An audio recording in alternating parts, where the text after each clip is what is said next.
Gardner and Peter Jennings, only on 6 ABC.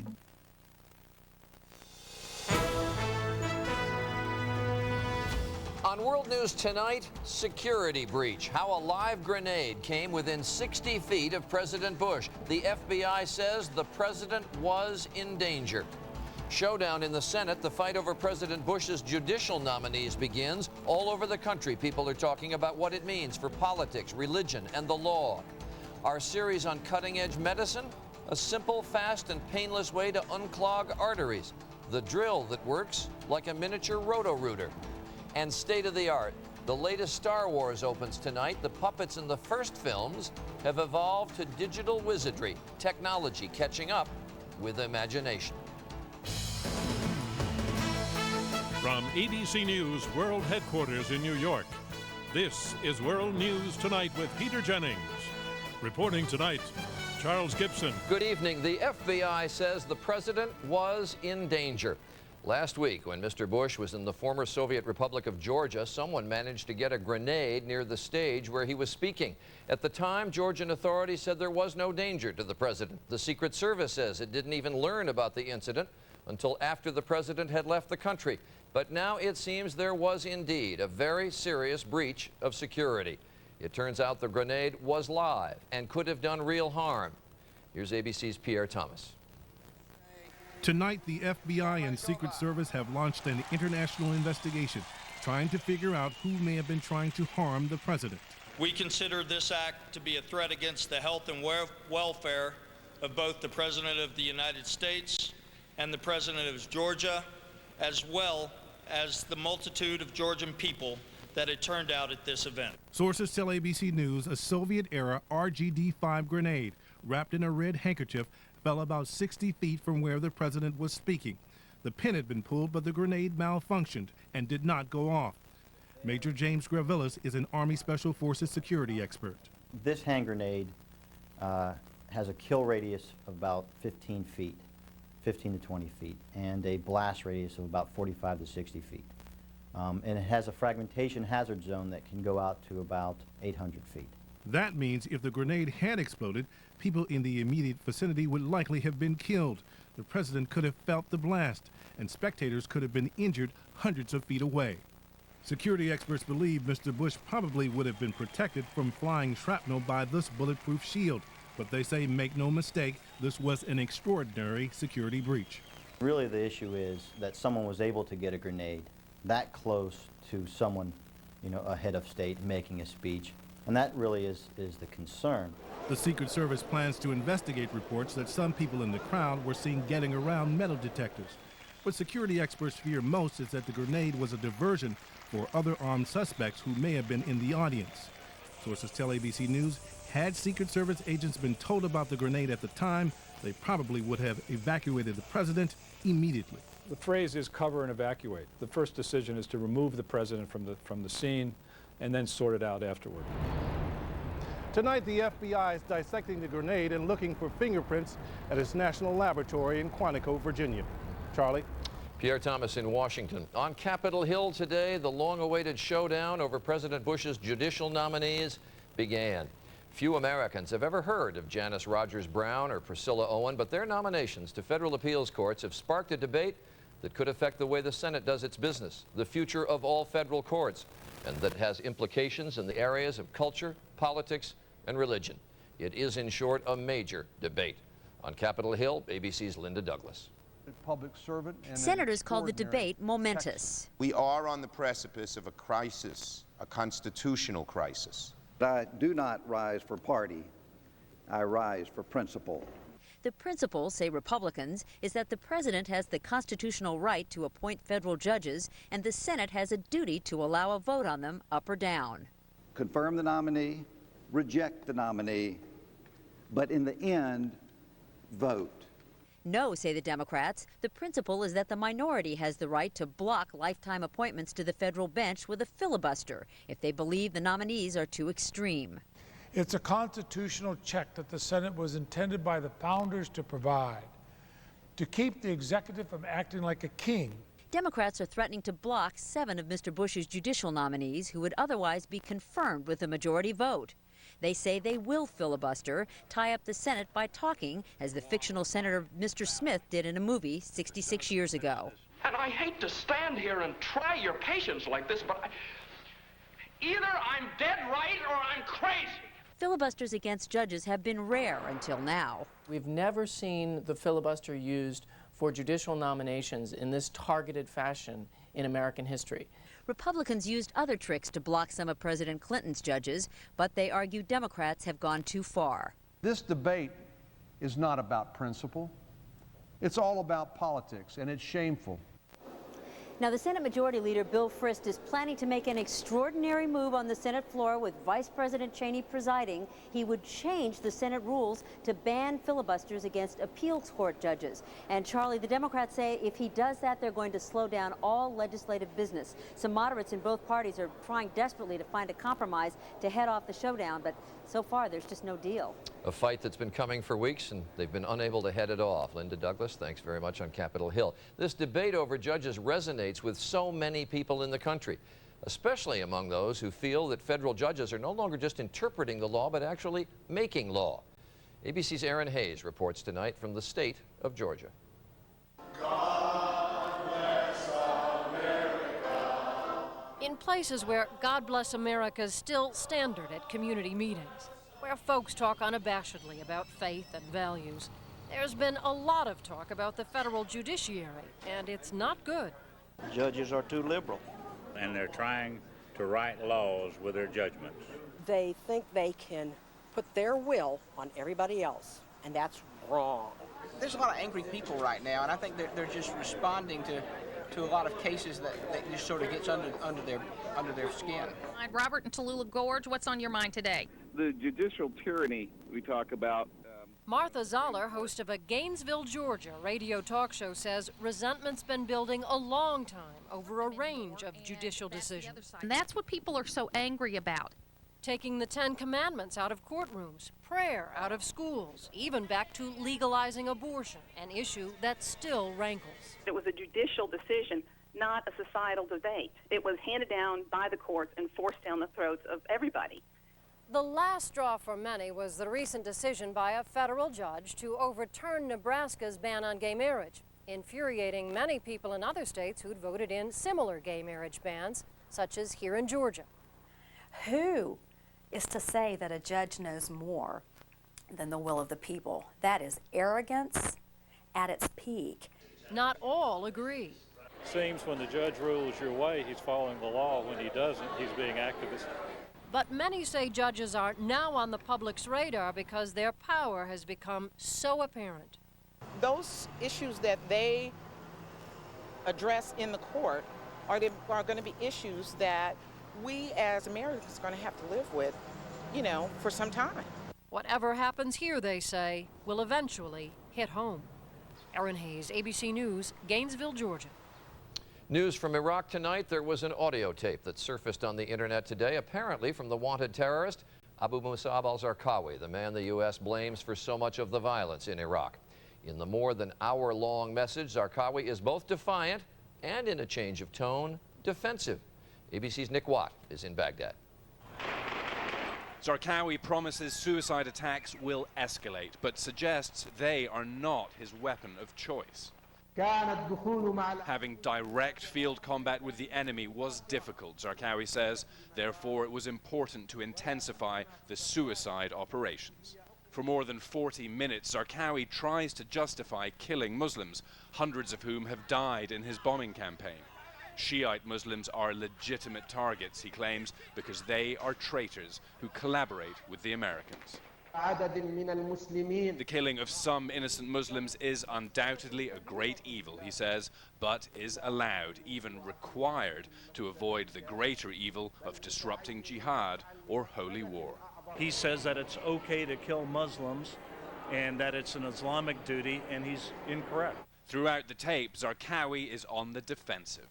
If the enemy is in full control of Baghdad, he says, the enemy will succeed and will seize the whole nation. Coalition forces are hitting him very, very hard. He is backed up in a corner, and he's trying to get out of this corner by appealing to the largest Muslim or radical community. That's the community Zarqawi is still trying to recruit. Nick Watt, ABC News, Baghdad. And when we come back, the judge whose mother and husband were murdered because of her job. Why threats against the judiciary are increasing. The new treatment to unclog blocked arteries, the mini drill, our series Medicine on the Cutting Edge. And the technology that changed the Star Wars, the evolution of Yoda. This is World News Tonight with Peter Jennings. Brought to you by Smart Balance Microwave Popcorn. Shake up your ideas about popcorn.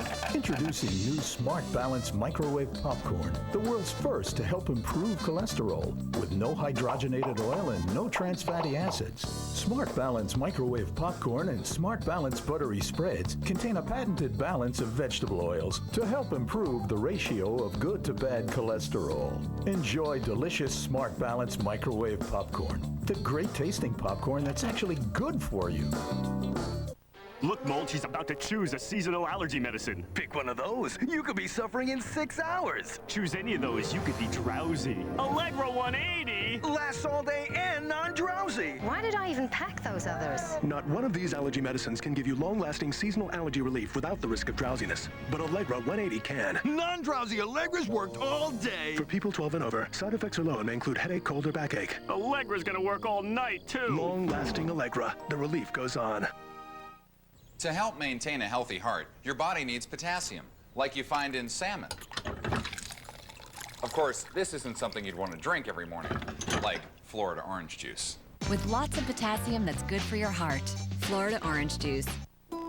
Playing the guitar is like having a conversation.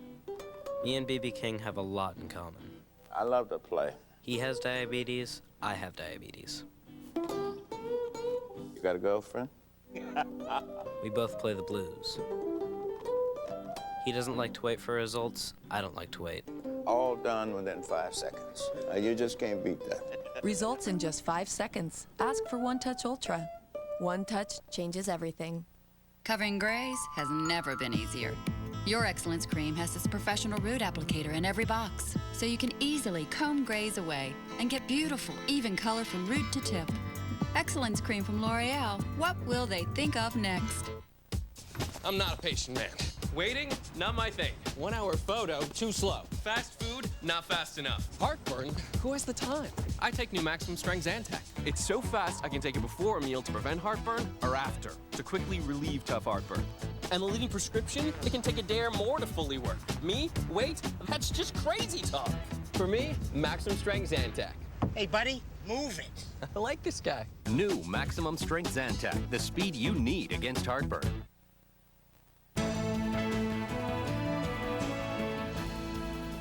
Aaron Hayes reported a few moments ago from an area where people are expressing anger against judges. We're going to take a closer look tonight at when that kind of anger spills over into violence.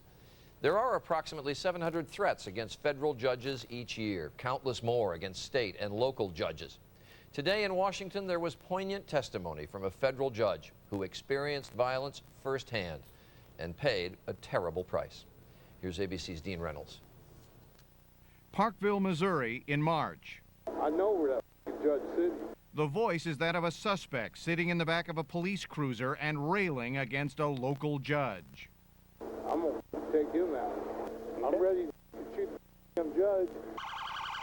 A week earlier, a different suspect in Atlanta does shoot a judge in a courtroom and kills him. At the very same time, the Terry Schiavo case was drawing vehement criticism of judges who critics say allowed her to die. We are not going to put up with that type of judicial arrogance. A U.S. senator even suggested violence was an understandable consequence of frustration with a judge. That it builds up and builds up and builds up to the point where some people engage in violence. And then the Reverend Pat Robertson said some judges are a threat to the country. It's probably more serious than a few bearded terrorists who fly into buildings. Today, one of those judges said enough. The fostering of disrespect for judges can only encourage those who are on the edge or on the fringe to exact revenge on a judge who displeases them. Judge Joan Lefkoe was not speaking theoretically when she addressed Congress today. Last February, her husband and mother were murdered by a man she had ruled against. How many times have I chastised myself for not recognizing this threat that became a reality? But this is neither my expertise, nor do I believe it is appropriate that I should be thinking about whether someone is dangerous when I'm trying to decide their case. But while threats against federal judges have increased over the last 2 decades, funding for the U.S. Marshal Service, which protects them, has been cut. Yet another factor that has increased anxiety on the bench and could cloud the judgment of those whose job it is to judge. Dean Reynolds, ABC News, Chicago. There is more on judges and courtroom security at abcnews.com. And when we come back, the mini drill to unclog arteries in the leg. It may also one day help the heart. Our series, Medicine on the Cutting Edge. Hey, Bob here for Quiznos, learning about their new Choose 2 menu. Well, Bob, for just $5.89 every day, people can get any small toasted sub and any cup of tasty soup. Wow! Or they can get an entree salad and any cup of soup. Man! Or they can get any small toasted sub and any side salad. Really? Gee, and I'm stuck with the choice of warm or cold milk. Introducing Quiznos' new Choose 2 menu. 2 great Quiznos tastes brought together for just $5.89 every day. Quiznos, toasty. If your doctor says you're at risk for a heart attack, there's a Bayer made just for your heart, and it can have a big impact on your life. It's Bayer Low Dose. It was the first low-dose safety-coated aspirin, and it can significantly reduce your risk of a heart attack. Aspirin is not appropriate for everyone, so be sure to talk to your doctor before you begin an aspirin regimen. And remember, no other brand prevents more heart attacks than Bayer. The more you know, the more you trust Bayer.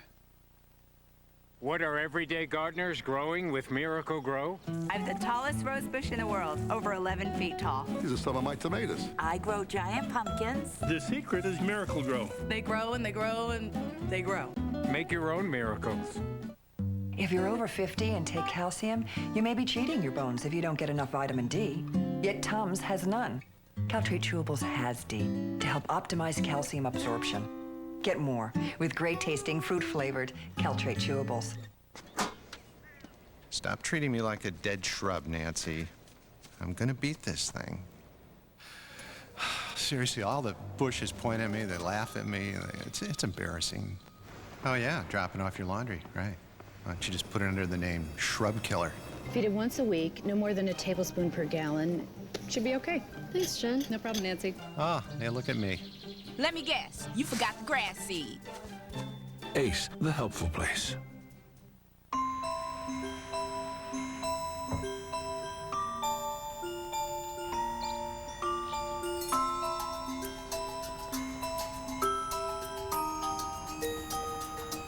Something you've always believed is about to change.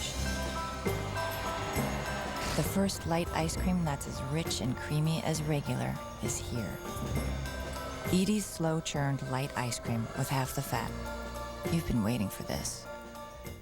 Tomorrow, dangerous lightning, hurricane-force winds. Advance notice could save your life. Knowing the weather in Florida is a matter of life and death. So why do some lawmakers want to take away your right to get certain weather reports? Find out on World News Tonight with Peter Jennings.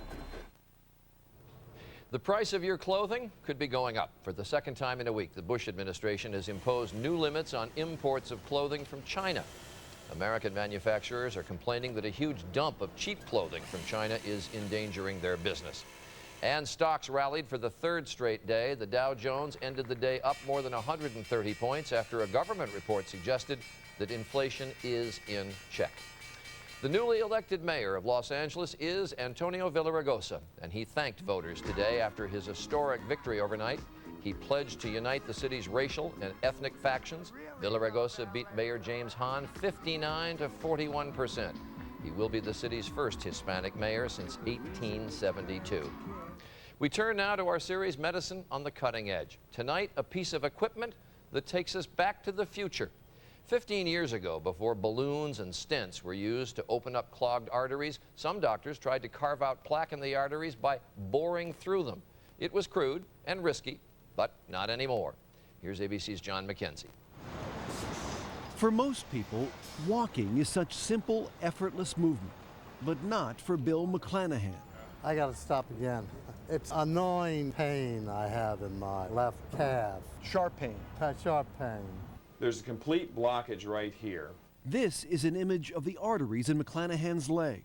You should see this dark line of the blood flow going all the way down, but because of the blockage, you don't see that.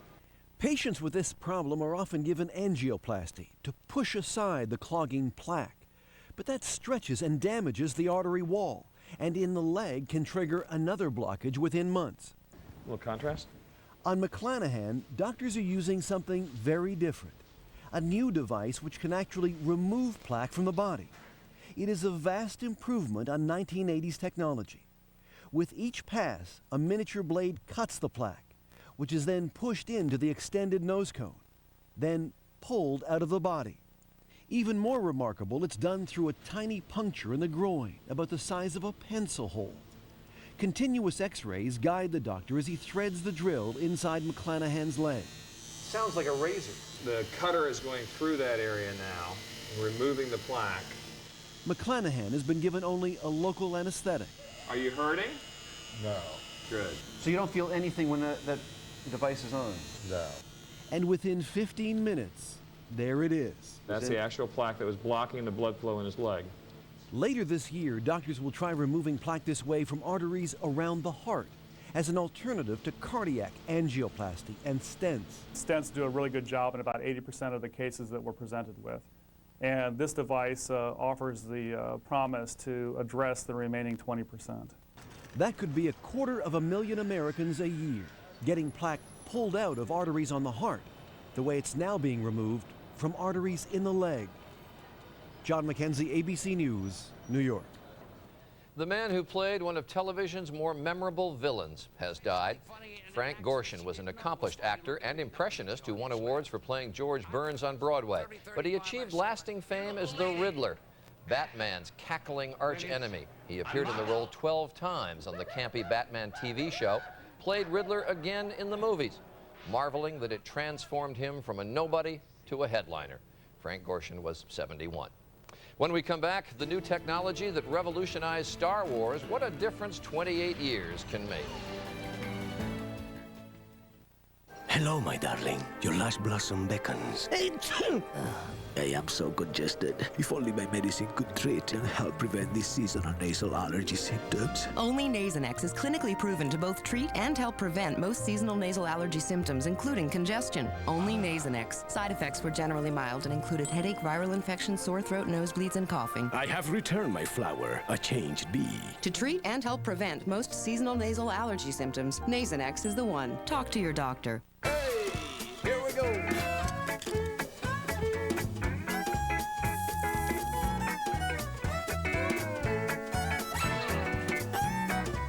The incredible edible egg. My doctor said I needed fiber, but Metamucil is thick and gritty. My doctor said I should take Benefiber. Benefiber has just as much fiber and never gets thick or gritty. Ask your doctor about Benefiber. For me, the choice is clear. If golden fried is your favorite, but scampi is your favorite, then again shrimp pasta is your all-time favorite, then don't miss Red Lobster's 30 shrimp. Choose your two favorites for just $11.99, and soon at Red Lobster. You buy ginger ale at Walmart's everyday low prices. It arrived on a Walmart truck and traveled over 140 miles from a Walmart distribution center, where it was processed by over 1,000 Walmart associates and moved over 10 miles of conveyor, with over 230,000 cases that same day. Why send ginger ale through one of the most efficient distribution systems ever conceived? To keep prices low for you. And we're all proud to be a part of it.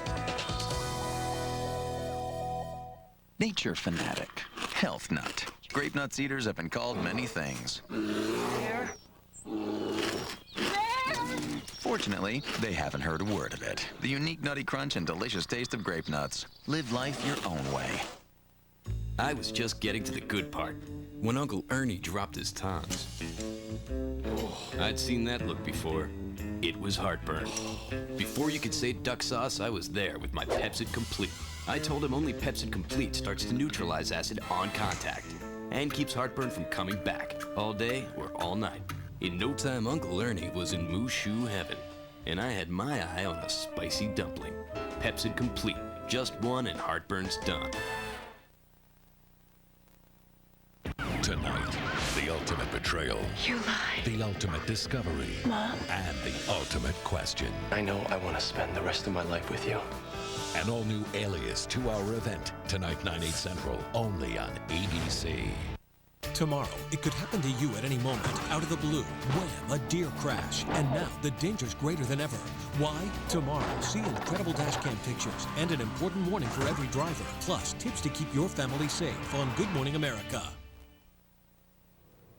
Finally tonight, a cultural milestone will open tonight, at midnight to be exact. Devoted Star Wars fans will stay up most of the night to see a first showing of Revenge of the Sith. The first Star Wars movie was made 28 years ago with technology very crude by today's standards. Things are far more advanced now. The movie's creators waited for technology to catch up with their imaginations. ABC's Jake Tapper explains. While the world was dazzled by the special effects in the first 3 Star Wars films, creator George Lucas was disappointed with the spaceships, the droids, and the monsters. The first 3 fell short, and I was always unhappy about that. In fact, the reason 16 years passed between the first 3 Star Wars films and the last 3 is that Lucas was waiting for technology to catch up with his imagination. Perhaps nowhere are these advances more apparent than with the beloved Yoda. Hurry! Careful timing we will need. In earlier films, Yoda was a puppet.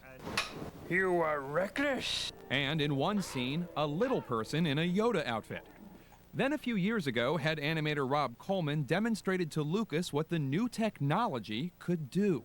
If you look at the mouth very closely, you will see we do actually have more movement in the mouth, even in this early test. In Revenge of the Sith, Yoda is entirely digital and quite expressive. So how do they do this? It starts with animators acting out Yoda's scenes. In this one, Yoda instructs Obi-Wan Kenobi. Use your feelings, Obi-Wan. Computer software makes him even more lifelike. Use your feelings, Obi-Wan. Emotions are added. Yoda mad, Yoda worried. Finally, touches such as light coming through Yoda's ears, moisture in his eyes. Use your feelings, Obi-Wan, and find him you will. Lucas is so happy with the new technology, he's added new scenes to his old films. Then I went back and fixed it. Such as this one with Jabba the Hutt, cut from the original Star Wars because the animation was not good enough. Look, Jabba, next time you want to talk to me, come see me yourself.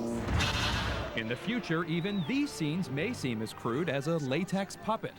But that day seems far, far away. Jake Tapper, ABC News, San Rafael, California.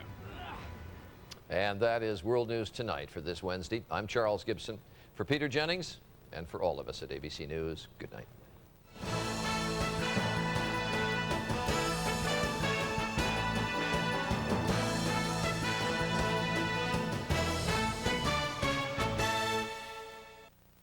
The others are coming. Run, hide, or die.